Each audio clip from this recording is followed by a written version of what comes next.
সবাই মিলে একসাথে ইফতার করার মজাই আলাদা, আর তা যদি হয় সুবিধাবঞ্চিত শিশুদের সাথে তাহলে তো কথাই নেই। আসসালামু আলাইকুম, হ্যালো এভরিওয়ান, কেমন আছেন আপনারা? চলে এসেছি স্টে উইথ রুম্পা থেকে আরও একটি ব্লগ নিয়ে। আজকের ব্লগটি সম্পূর্ণ অন্যরকম একটি ব্লগ, যেখানে জামালপুর উদ্যোক্তা ফোরাম কর্তৃক আয়োজিত সুবিধাবঞ্চিত শিশুদের সাথে ইফতারের আয়োজন করা হয়েছে। প্রথমেই ধন্যবাদ জানাচ্ছি দুলন সোমা আপুকে এত সুন্দর একটি আয়োজন করার জন্য। আমরা প্রথমেই চলে গিয়েছিলাম নাজিয়া জ্যোতি আপুর বাসায়। আপু কাজ করছে হোমমেড খাবার নিয়ে। আপুর হাতের প্রতিটি রান্না ভীষণ মজার। ভুলে গেছি রান্নার হাতটা দেখার কাজ ছিল।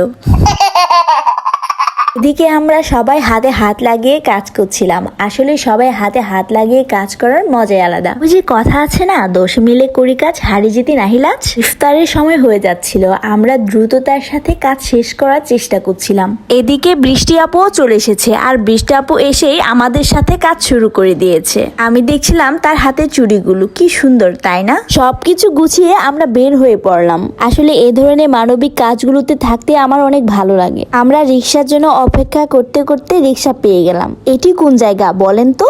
এটি হচ্ছে ময়মনসিংহ বিভাগের একমাত্র ওভারপাস। চলে এলাম অপরাজেয় বাংলাদেশ সংগঠনটিতে। এটি জামালপুরের দাপনিয়াতে অবস্থিত। এটি সুবিধাবঞ্চিত শিশুদের আশ্রয় কেন্দ্র।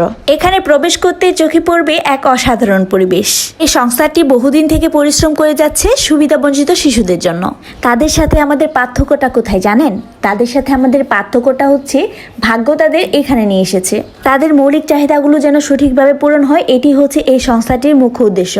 আমি আবারও ধন্যবাদ জানাচ্ছি উদ্যোক্তা ফোরামের পুরো টিমকে এত সুন্দর একটি উদ্যোগ নেওয়ার জন্য।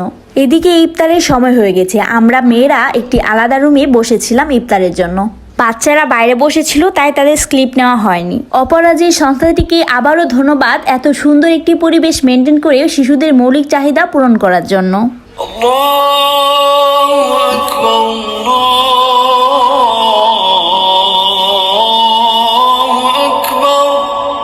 এই সংগঠনটিতে অবস্থিত বড় মেয়েগুলো যথেষ্ট পর্দাশীল। তাদের পর্দার কারণে তাদেরকে আমি আমার ক্যামেরা বন্দি করিনি।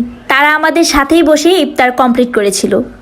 আলহামদুলিল্লাহ, আল্লাহর কাছে হাজার হাজার শুকরিয়া। সব মিলিয়ে দিনটি ছিল খুব সুন্দর একটি দিন। আজ আর নয়, দেখা হবে নতুন কোনো ব্লগে। সেই পর্যন্ত স্টে উইথ রুম্পার সাথেই থাকুন। Thanks for watching my video. Tata.